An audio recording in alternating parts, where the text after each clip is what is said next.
जय हिंद everyone, this is Sabhi and आप सभी की सभी दी या फिर Sabhi ma'am. I welcome all of you to the Sabhi humanities platform, जहां पे करंटली तुम सभी को क्लास 11 एंड क्लास 12 की साइकोलॉजी प्लस सोशियोलॉजी के कंटेंट्स मिल रहे हैं, वो भी बिल्कुल फ्री ऑफ कॉस्ट। सो बच्चे, आज के सेशन में हम क्या करने वाले हैं, इंडियन सोशियोलॉजिस्ट वाले चैप्टर को हम कंप्लीट करेंगे। अगर तुमने ये चैप्टर को बिल्कुल नहीं पढ़ा है, सोशियोलॉजिस्ट जो है मिक्स हो जाते हैं जब तुम एग्जाम के टाइम पे लिखने जाते हो तो, और तुम्हें समझ ही नहीं आता कि किस सोशियोलॉजिस्ट ने क्या बात बोली थी, तो इस सेशन को देखने के बाद तुम्हें ये चैप्टर बहुत अच्छे से याद हो जाएगा। किस सोशियोलॉजिस्ट ने क्या बताया था, ये सब चीज तुम्हारे दिमाग में रट जाएगी। क्योंकि हम क्या करने वाले हैं, हम पढ़ने नहीं वाले हैं, हम एकदम स्टोरी फॉर्मेट में, मैं एकदम आसान लैंग्वेज में आपको इंट्रोड्यूस कराऊंगी टू दी सोशियोलॉजिस्ट एंड बताऊंगी कि उन्होंने अपने कौन से थॉट्स को शेयर किया था एंड इन विच टॉपिक। ठीक है, तो एकदम आसान तरीके से समझेंगे, कुछ भी हुआ नहीं है, बना रखा है, बस चैप्टर थोड़ा सा कॉम्प्लिकेटेड है, बड़ा है, लगता है पर है कुछ नहीं। ठीक है, 6 सोशियोलॉजिस्ट टोटल हैं। कितने हैं?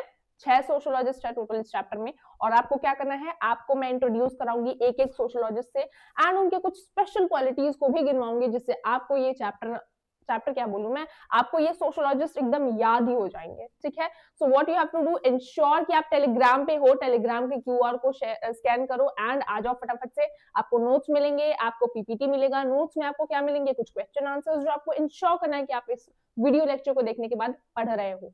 ठीक है, एसर्शन रीजन होगा, एमसीक्यूज होगा और कुछ क्वेश्चंस होंगे, शॉर्ट क्वेश्चंस, लॉन्ग क्वेश्चंस, उन्हें रीड कर लेना, ये पीपीटी को भी रीड कर लेना। एकदम मैं गारंटी कर रही हूँ कि आपको याद हो जाएगा ये चैप्टर। आपसे कभी भी पूछ ले इस चैप्टर से कोई भी सोशियोलॉजिस्ट को, आप भूलोगे ही नहीं। ठीक है, so you have to ensure this that you are doing it. Scan कर लो क्यूआर ऑफ इंस्टाग्राम ऑल्सो। अगर कोई डाउट आता है कमेंट सेक्शन में पूछ सकते हो, यहाँ पे पूछ सकते हो। Also you do not have to forget कि आपको क्या करना है, वीडियो लेक्चर को अगर अभी तक आपने चैनल को सब्सक्राइब नहीं किया है, सब्सक्राइब करना है, सेशन को लाइक करना भी नहीं भूलना है। फटाफट से मैंने बता दिया। अब हम स्टार्ट करते हैं अपने इंडियन सोशियोलॉजिस्ट को। पिछले चैप्टर का वीडियो अगर आपने नहीं देखा है तो आई बटन पे प्लेलिस्ट है, आप एकदम इंश्योर करो कि आपने पिछले चैप्टर्स को भी देख रखा है। तो जब हम बात करते हैं पिछले चैप्टर की, तो पिछले चैप्टर था हमारा इंट्रोड्यूसिंग वेस्टर्न सोशियोलॉजिस्ट, जहां पे हमने कुछ वेस्टर्न सोशियोलॉजिस्ट के बारे में पढ़ा था। कौन से सोशियोलॉजिस्ट थे, याद है? Karl Marx, Emile Durkheim, Max Weber, इन तीनों के बारे में पढ़ा था, उन्होंने क्या बताया। ठीक है, इस चैप्टर में भी कुछ सोशियोलॉजिस्ट होंगे, पर स्टार्ट करेंगे हम कहां से, इंडिया से। पहले तो हमने पढ़ा कि सोशियोलॉजी एक वेस्ट डिसिप्लिन है, वेस्टर्न कंट्री से आया हुआ है। फॉर्मली ये सोशियोलॉजी इंट्रोड्यूस होता है 1919 में in the university of Bombay. ठीक है, सोशियोलॉजी को, सोशियोलॉजी हमने पढ़ना एज अ डिसिप्लिन स्टार्ट किया, इसके ऊपर रिसर्च स्टार्ट किया इन इंडिया इन दी 1919 और कौन सी यूनिवर्सिटी, यूनिवर्सिटी ऑफ बॉम्बे। ठीक है, बहुत आसान था, कुछ बड़ी बात थी जो तुम्हारे दिमाग में नहीं गई, मुझे तो नहीं लगता। वेल, नेक्स्ट चीज क्या है, अर्ली इंडियन सोशियोलॉजिस्ट जो है वो क्या करते थे, वो वेस्टर्न, जो हमारे वेस्टर्न सोशियोलॉजिस्ट को हम पढ़ते हैं ना, हम वेस्टर्न सोशियोलॉजिस्ट को पढ़ते हैं, वैसे ही वो भी वेस्टर्न सोशियोलॉजिस्ट को पढ़ते थे और वेस्ट के आइडियाज को देखते थे, पढ़ते थे, समझते थे और उसे इंडिया के हिसाब से फॉलो करते थे। जैसे मान लो वेस्ट में, मान लो आपके लिए फ्रीडम क्या है, आपके लिए फ्रीडम हो सकता है, अगर लेमन लैंग्वेज में बताऊं, आपके लिए फ्रीडम हो सकता है कि आपको आपके पेरेंट्स 10 बजे तक घर आने दे। ठीक है, आप रात को 10 बजे भी घर आ सकते हो, ये आपको परमिशन मिल जाए, that is your freedom according to you. ठीक है, according to let's say my freedom, I want that मुझे ठंड में भी आइसक्रीम खाने को मिले।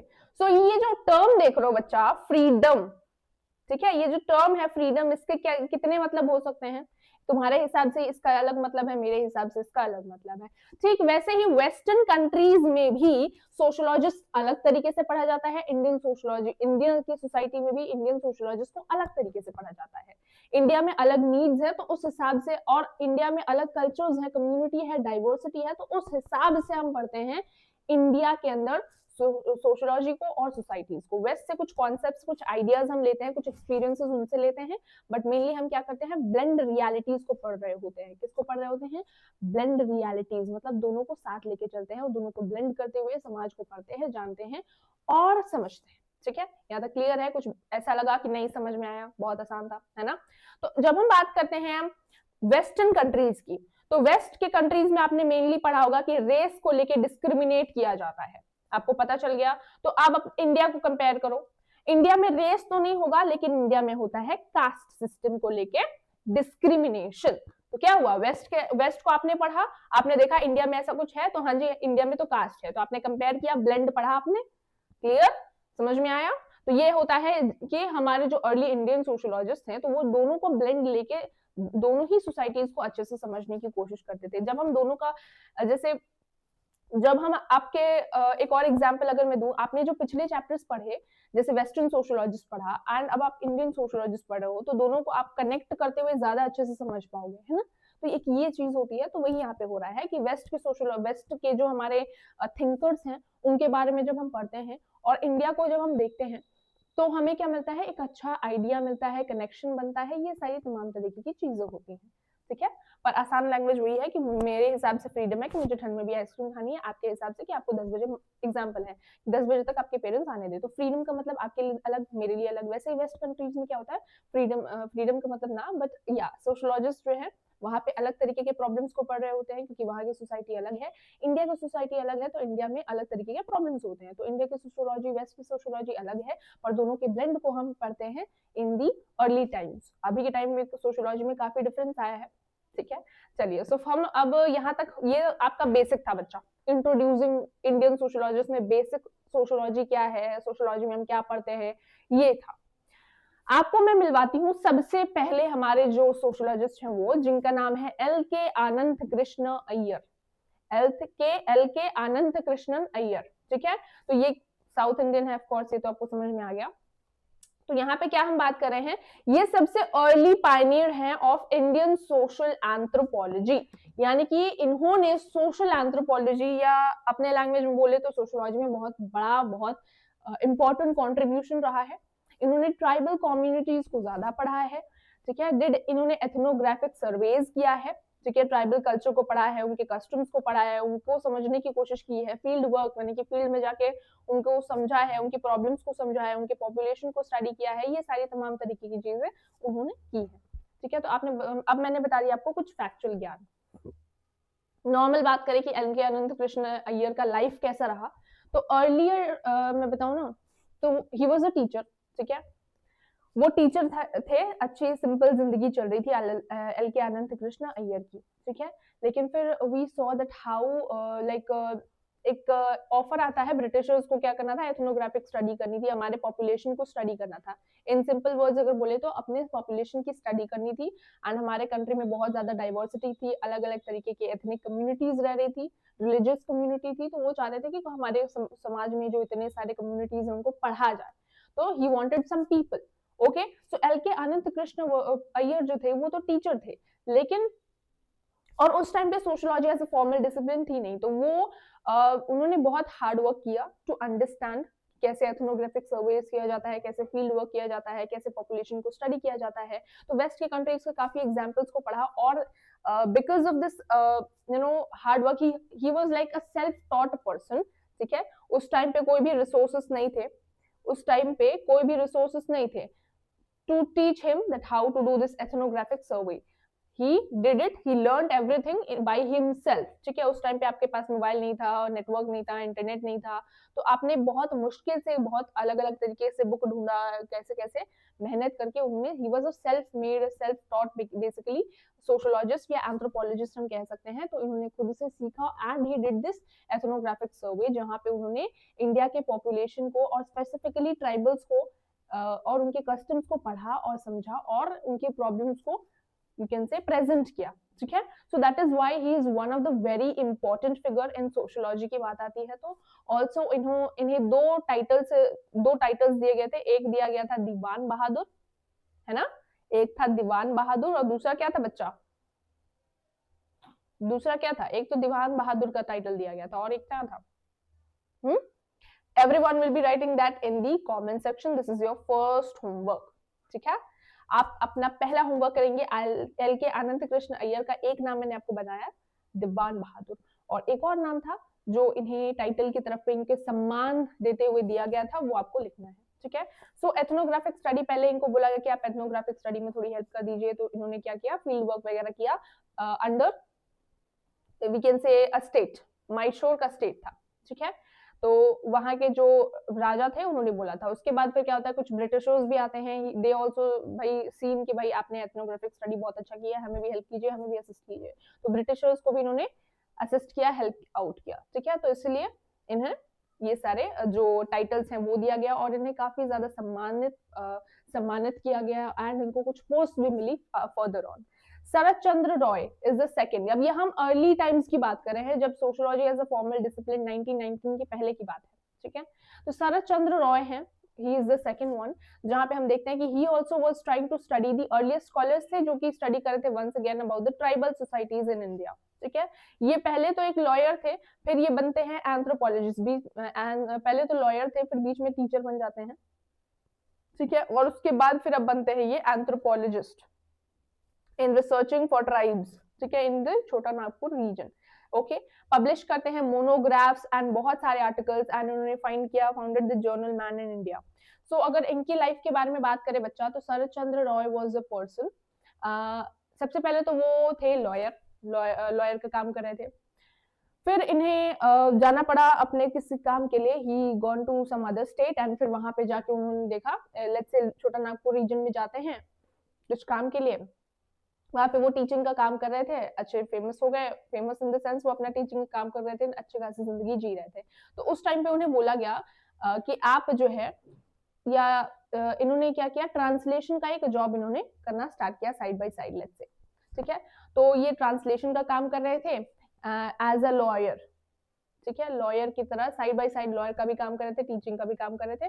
तो लॉयर थे और लॉयर में कोर्ट में जाके ये ट्रांसलेट किया करते थे, या ट्रांसलेट ना कह लो, ये प्रॉपर वर्ड नहीं होगा मेरे हिसाब से, ट्रांसलेट ना कह के हम कह सकते हैं कि ये बेसिकली प्रेजेंट करते थे प्रॉब्लम्स ऑफ दी ट्राइब्स। तो अगर आपको ट्राइब्स की प्रॉब्लम्स को हाईलाइट करना है, अगर ट्राइब्स की प्रॉब्लम को आपको हाईलाइट करना है तो आपको क्या करना होगा, उनकी स्टडी करनी होगी।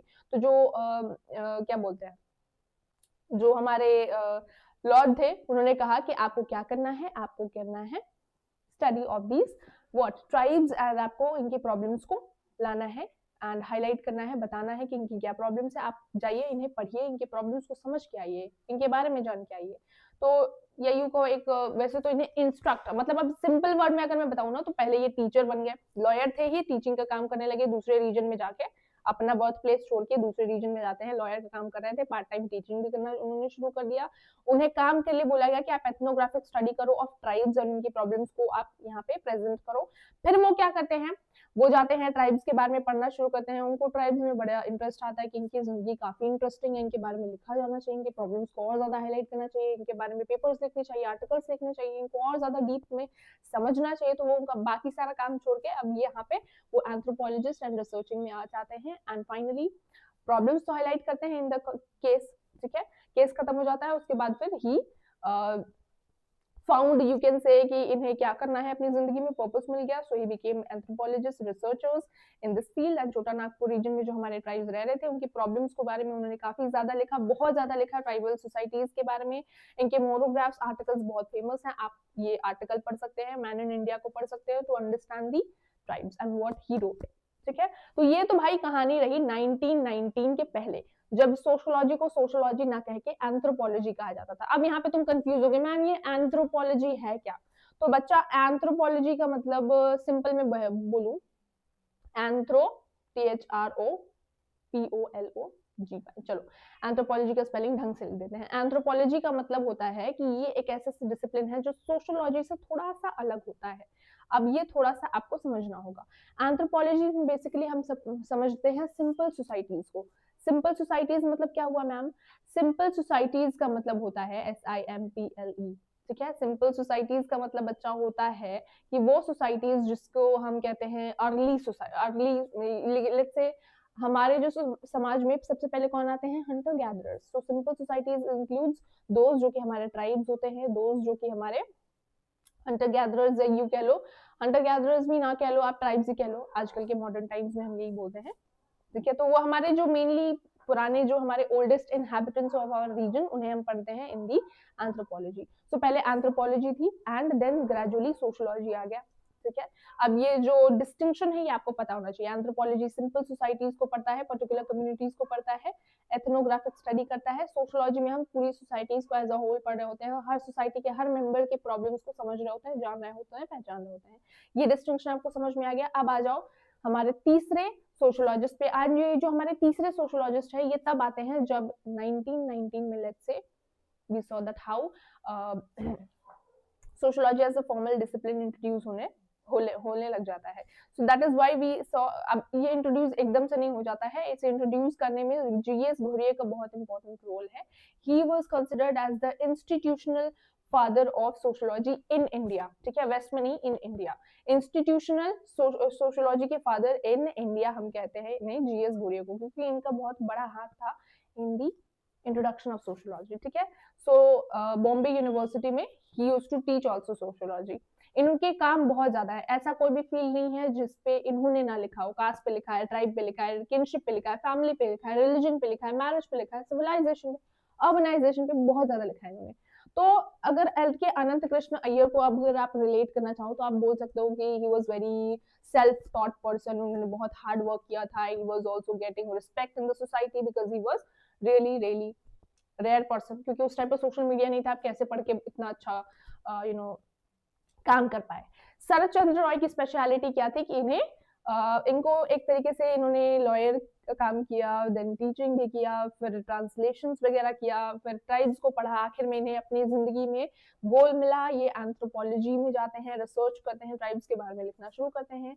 तो एक तरीके से आप ऐसा समझ सकते हो कि इन्हें इनके जिंदगी का कुछ पर्पस मिल गया, ठीक है। तो एक तरीके से आप इस तरीके से समझ सकते हो। जीएस घुरिये को जानना है तो फिर लेट्स से ऐसा कोई भी मैटर नहीं है जिसपे जीएस घुरिये ने ना लिखा हो। He is also institutional founder of sociology in India, that is the second point about him. इन्होंने, अगर हम बात करें आपकी बुक के हिसाब से कि क्या बताया गया है बुक में इनके बारे में, तो फर्स्ट थिंग आपको बताई गई है कि इन्होंने कास्ट के बारे में क्या कहा, इन्होंने क्या बताया about the race and caste in India, दोनों का रिलेशंस। ये सारी चीजें आप मेनली यहाँ पे पढ़ोगे, ठीक है। ओके, तो पढ़ते हैं कास्ट के बारे में।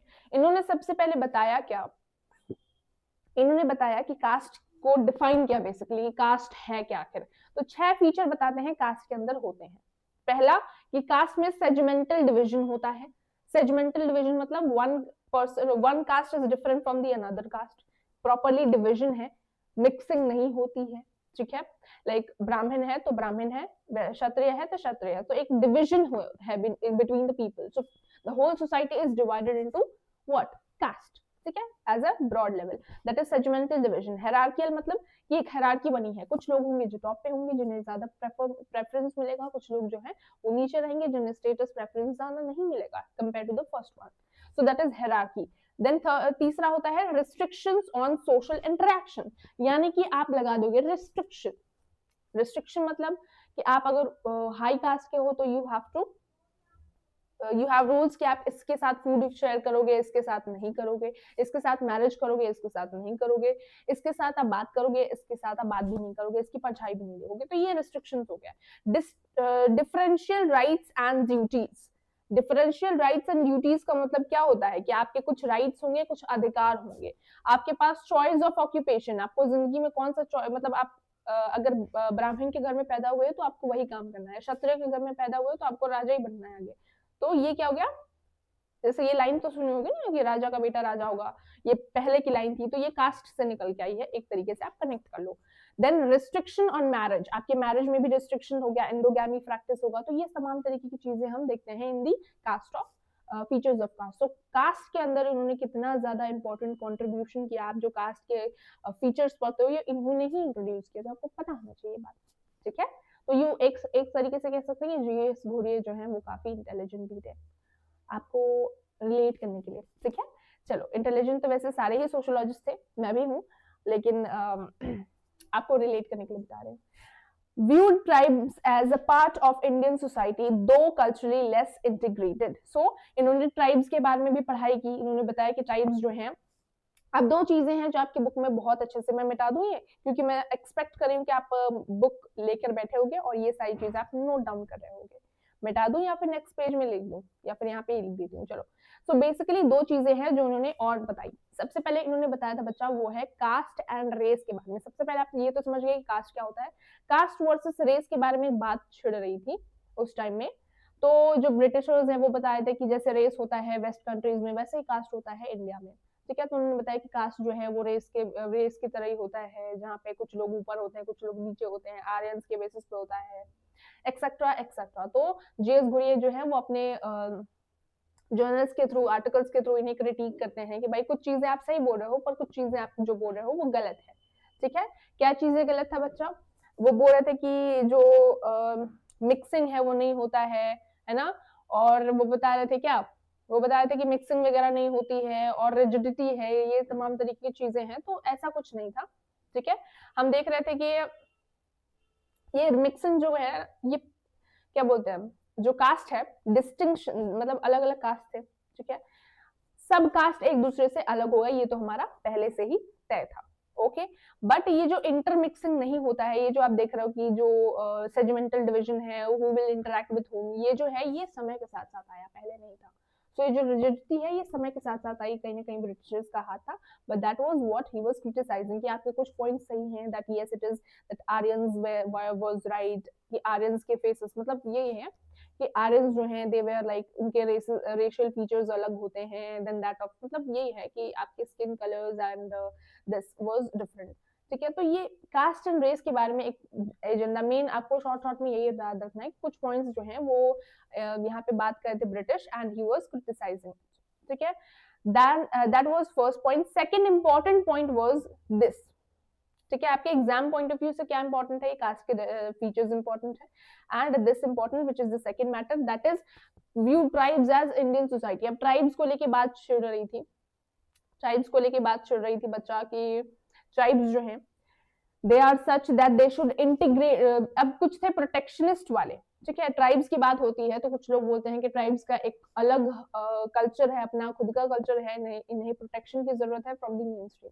ठीक है, इन्हें इंटीग्रेट नहीं होना चाहिए, तो वो प्रोटेक्शनिस्ट थे जो बोलते थे कि भाई इनको एकदम अलग प्रोटेक्शन दो, रिजर्वेशन दो, इन्हें बचा के रखो, इन्हें अलग रखो, इनका कल्चर एरोड हो जाएगा, एक्सेट्रा एक्सेट्रा। जीएस घुरे क्या बोलते हैं कि जीएस घुरे बोलते हैं कि ये भी हिंदू है। ठीक है, tribes are also Hindu and they are also Indians and that इनको इंटीग्रेट करने दो। ठीक है, क्यों समाज को डिवाइड करना है, ये जो है ये हमारे ही लोग हैं। Okay, and we should integrate with each other and cooperate and live like this. that's what J.S. Ghurye was trying to say। तो एक थे हमारे प्रोटेक्शनिस्ट, एक थे हमारे नेशनलिस्ट। ठीक है, तो ये दोनों ये अपने अपने पॉइंट्स ट्राइब्स को लेके रखते हैं। तो मेन आपका क्या है कि कास्ट को लेके इन्होंने क्या कहा, दूसरा था ट्राइब्स को लेके क्या कहा, और कास्ट वर्सेस ट्राइब्स को लेके, कास्ट वर्सेस रेस को लेके क्या कहा, ये तीनों चीजें आपके बुक में मेंशन्ड है अबाउट जीएस घुरिये। ठीक है, तो ये हो गया जीएस घुरिये। एक होते हैं हमारे डीपी मुखर्जी, जिनके बारे में बहुत ज्यादा नहीं है पर कुछ चीजें हैं जो आपको याद रखनी है। डीपी मुखर्जी के बारे में बात करें ना तो बच्चे ये बहुत ज्यादा लेट्स से इंटरेस्टिंग पर्सन है। इंटरेस्टिंग पर्सन क्यों है बच्चा, क्योंकि ये अब तुम कीवर्ड की तरह, कीवर्ड एग्जाम में मत लिख के आ जाना कि बहुत इंटरेस्टिंग पर्सन था ये।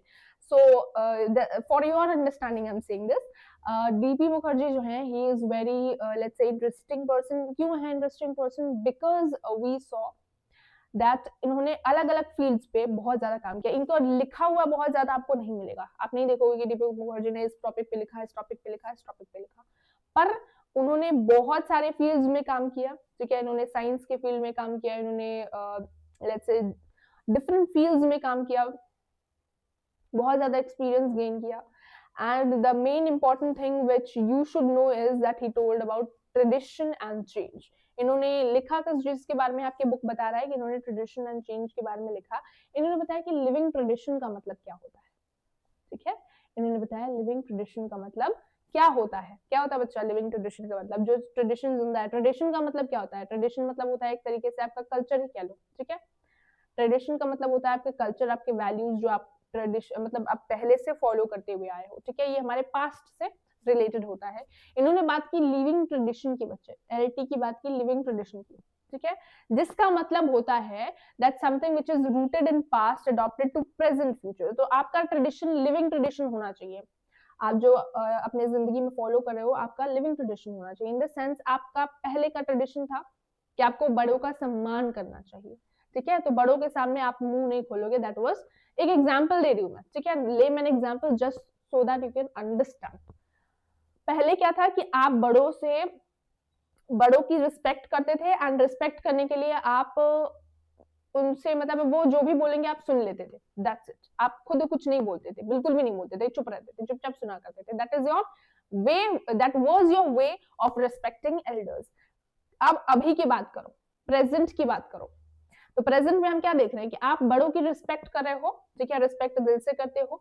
अगर आपको लगता है कि आपका जो आपके जो भाई बहन है अगर कुछ गलत कर रहे हैं तो आप अपने सजेशंस देते हो कि भाई ऐसा मत करो, ऐसा मुझे लगता है कि ठीक होगा, ठीक है। तो आप रिस्पेक्ट करते हो अपने बड़ों की, लेकिन आप उन्हें ऐसा नहीं करते हो कि अगर आपको लग रहा है कि ये चीज गलत है तो आप जाके पूछ लेते हो, या फिर आपको लगता है कि लेट्स से कि आपको कोई प्रॉब्लम है तो इस तरीके से भी सॉल्व मुझे लगता है कि हो जाना चाहिए। तो अब यहाँ पे आप मूव खोल रहे हो, मूव खोल रहे हो in the sense to criticise, no, not criticising, you are not criticising, you are doing what, you are presenting your views, your opinions, ठीक है, आप सजेशन दे रहे हो।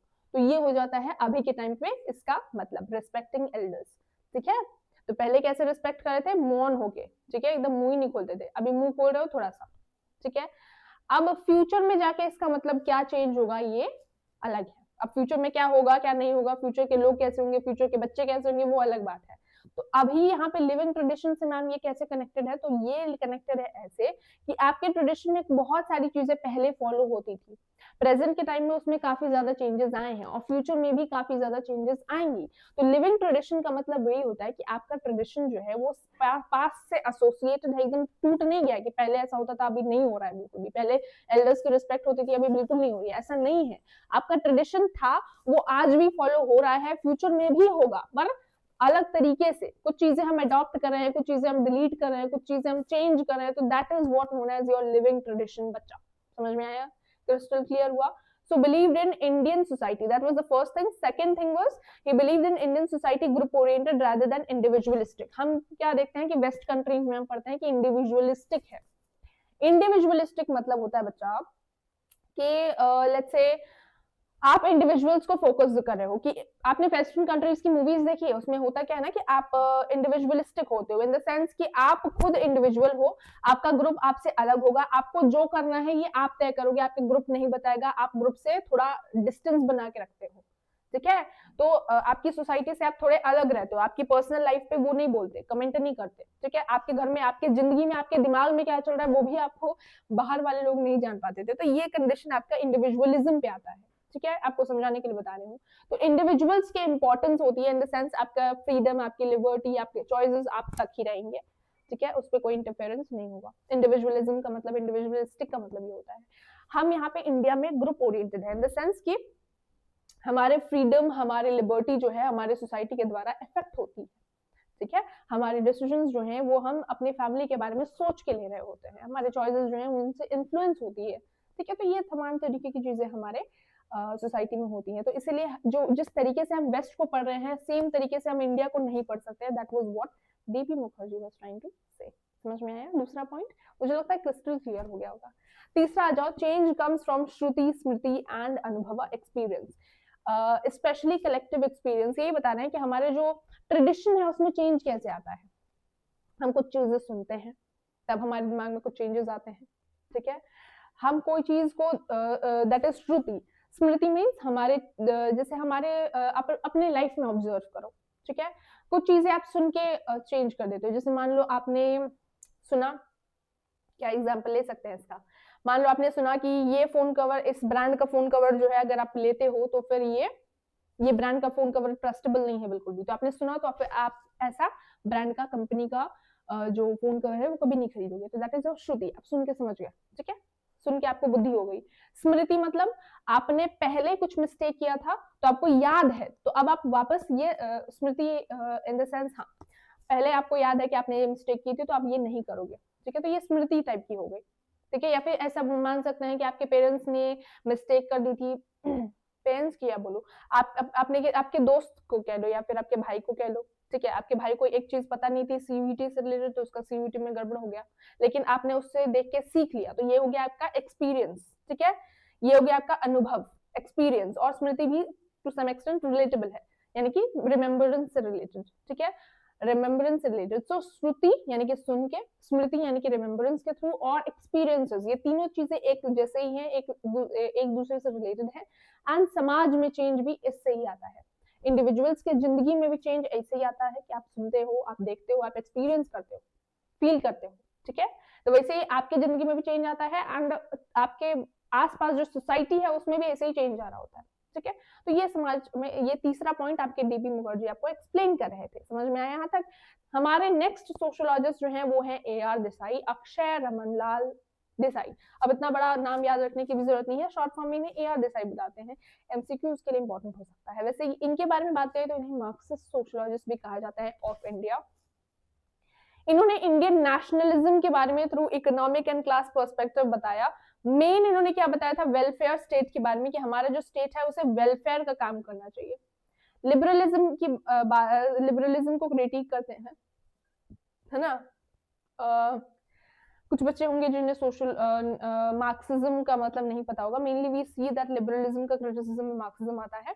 Not going in too much detail, welfare state के बारे में बात करते हैं तो ये बताता है कि एक वेलफेयर स्टेट का क्या होता है। वेलफेयर स्टेट के कुछ क्राइटेरियाज होते हैं जो ये बताते हैं। Arguing modern states often fail to reduce inequality and deliver social justice. अब उन्होंने बताया था कि वेलफेयर स्टेट में कुछ क्राइटेरियाज होती हैं। अगर आपका स्टेट वेलफेयर है तो first it should be what, it should have democracy, है ना, then your state will be welfare। कोई भी इनइक्वालिटी डिस्क्रिमिनेशन नहीं होना चाहिए विद एनी कास्ट और क्लास, एम्प्लॉयमेंट होने चाहिए। ये तमाम तरीके के 3 मेन क्राइटेरियाज थे, ठीक है, 3 मेन आपके क्राइटेरियाज थी यही वाली, ठीक है। अगर आपके जो स्टेट है वो आपको ये सारी चीजें प्रोवाइड नहीं करी है then it will not be a welfare state. So welfare state के बारे में ये पॉइंट करते हैं कि welfare state means you should have democracy in your nation, ठीक है। You should not have any discrimination or any inequality, you should not have any, if your state is welfare it is its responsibility कि unemployment ना हो, then ऐसी economy हो जो कि mix तरीके से काम करे, जहाँ पे प्रोटेक्शन भी मिले, ओके, एंड जहाँ पे प्रॉफिट भी हो। तो इस तरीके के वो पॉइंट्स काउंट कराते हैं एंड वो अगेन स्टडी करते हैं इस पे और वो बताते हैं कि ऐसा कोई भी स्टेट नहीं है जहाँ पे वेलफेयर, मतलब बहुत से उस टाइम पे स्टेट्स थे जैसे कि let's say US and western countries जो बोल रहे थे कि हम डेवलप्ड कंट्री हैं, but in that countries also we are seeing that inequalities जो है, बहुत कम्युनिटी है जिन्हें जस्टिस नहीं मिल रहा है। सभी को एम्प्लॉयमेंट है क्या? नहीं है ना। हर देश में क्या सब एम्प्लॉयड है? बिल्कुल नहीं, ऐसा नहीं है। तो that's what he was saying कि वेलफेयर स्टेट जो है वो it is in practice it is not there, he was trying to say, ठीक है। That was one of the main points. Studied agrarian change, उन्होंने अग्रेरियन चेंज के बारे में पढ़ा, पीजेंट्स मूवमेंट के बारे में पढ़ा in India, then urban issues जो हमारे स्टेट में हुए, पोस्ट इंडिपेंडेंस इंडियन स्टेट के बारे में इन्होंने डिटेल स्टडी कर रखी है। नेक्स्ट है हमारे MN श्रीनिवास, जिनका फुल फॉर्म क्या है, माइशोर नरसिम्हाचार श्रीनिवास। ये one of the very important है अगर आप पॉलिटिकल साइंस या सोशियोलॉजिस्ट पढ़ने वाले हैं तो। इस वैसे तो सारे सोशियोलॉजिस्ट बहुत इंपॉर्टेंट है, बट MN श्रीनिवास के बारे में हम मेनली यही देखते हैं that he coined Sanskritisation and dominant caste. ये आपको याद होगा, है ना। संस्कृताइजेशन का जो टर्म है और डोमिनेंट कास्ट का जो टर्म है ये MN श्रीनिवास ने दिया था।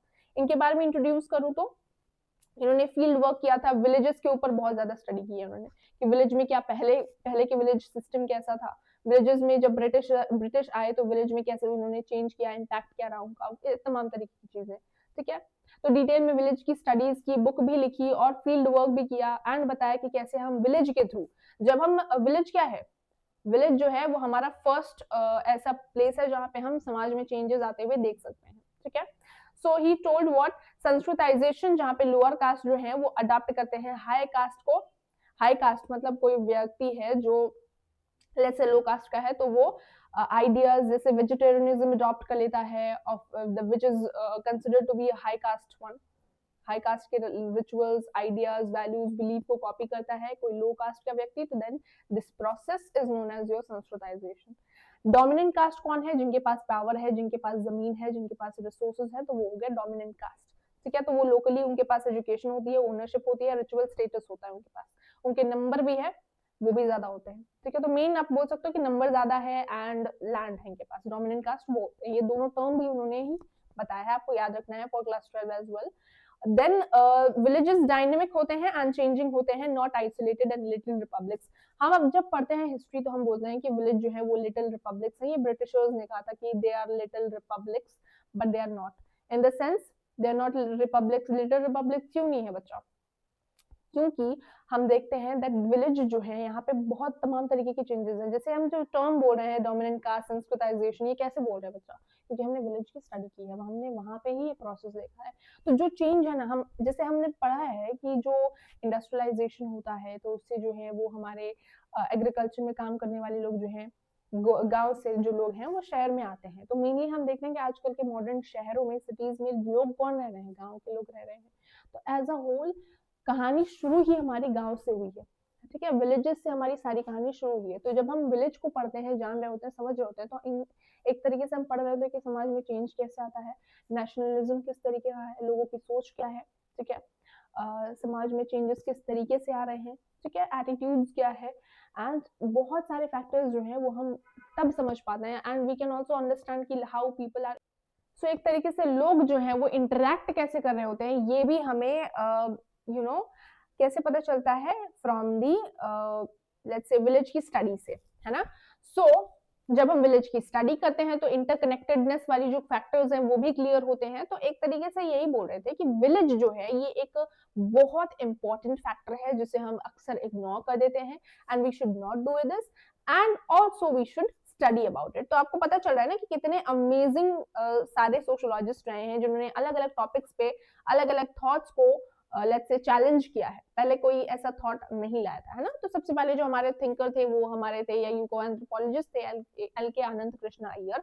ही was like a very first person जिन्होंने कंट्रीब्यूट किया था as an anthropologist, social anthropologist मान के चलो या क्या कहते हुए चलो।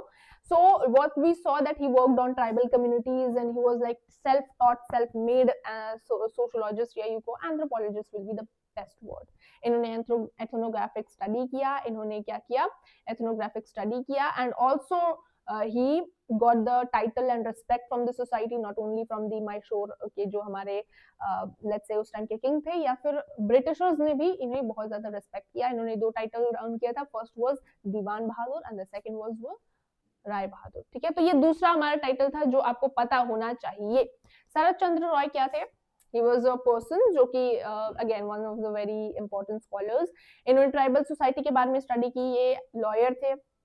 देन इन्होंने क्या किया, इन्होंने लाइक टीचिंग का भी काम किया। Then he worked as an interpreter in the court, ठीक है, इंटरप्रेटर इन दी कोर्ट आपको पता होना चाहिए। Once again that was the key term, interpreter in the court, and then he began to do his job as a lawyer and as a teacher। then उन्होंने tribes में interest लिया, and further on इन्हें अपने life में एक purpose मिला, sense of purpose, when he began to let's say write articles, and anthropologist में research किया, ठीक है, एंथ्रोपोलॉजिस्ट बने, रिसर्चिंग का काम ट्राइब्स के ऊपर और ज्यादा किया, mainly in the Chota Nagpur region and other tribes as well. GS Ghurye के बारे में बात करें तो इन्हें समराइज करें तो ही was a very like let's say foundation, he was the foundation or founder of institutional sociologist in India, and ऐसा कोई भी टॉपिक नहीं रहा होगा जिसपे जीएस घुरे ने काम ना किया हो, लिखा ना हो, बताया ना हो।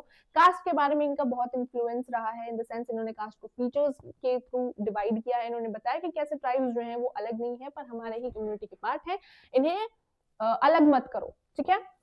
Deepi Mukherjee was again very interesting person की तरह आप याद रख सकते हो। उन्होंने लिविंग ट्रेडिशन जैसे, मतलब ये जो थे ये बंधे हुए पर्सन नहीं थे, was not only limited to one thing, he was like इन्होंने वर्क किया है इन आर्ट, इन्होंने इंटरेस्ट लिया इन लिटरेचर, इन्होंने पोएट्री में इंटरेस्ट लिया, तो अलग अलग फील्ड्स में इन्होंने काम किया है, साइंस में भी काम कर रखेंगे, ठीक है। तो इनका बहुत ज्यादा ब्रॉड एक्सपीरियंस रहा है, एंड दैट्स व्हाई आप देखोगे कि ये सोशोलॉजिस्ट जो है इन्हें परफेक्ट तरीके से कह सकते हैं, because he told many things, right, कि आपको सोशोलॉजिस्ट कैसे बनना है, आप सोशोलॉजिस्ट हो तो आपको किस तरीके से सोसाइटी के बारे में पढ़ना है, देन लिविंग ट्रेडिशन क्या होता है, देन हाउ समाज में और ट्रेडिशन में चेंज आता है। That is 3 main points which he told, but what was amazing about him is that he didn't wrote much thing, but what he wrote was really valuable.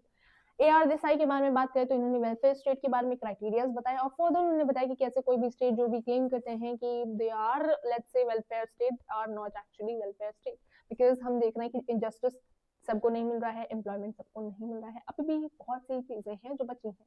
M N Srinivas ने एक बहुत ही important जो हमारा point है, मतलब इन्हें बोला जा रहा था कि आप क्या ये लेट्स से विलेज के बारे में पढ़ रहे हो, आपके कंट्री में कास्ट है, आपके कंट्री में रिलीजन है, आप वो पढ़ो ना, ये क्या पढ़ रहे हो, है ना। तो विलेज के बारे में क्या पढ़ रहे हो, तो इन्होंने बताया कि भाई विलेज के बारे में पढ़ रहे हैं तभी तो हम जा रहे हैं, let's say 90% of the population was let's we know 90% of the population जो थी वो एग्रीकल्चर में, खेती बाड़ी में लगी हुई थी।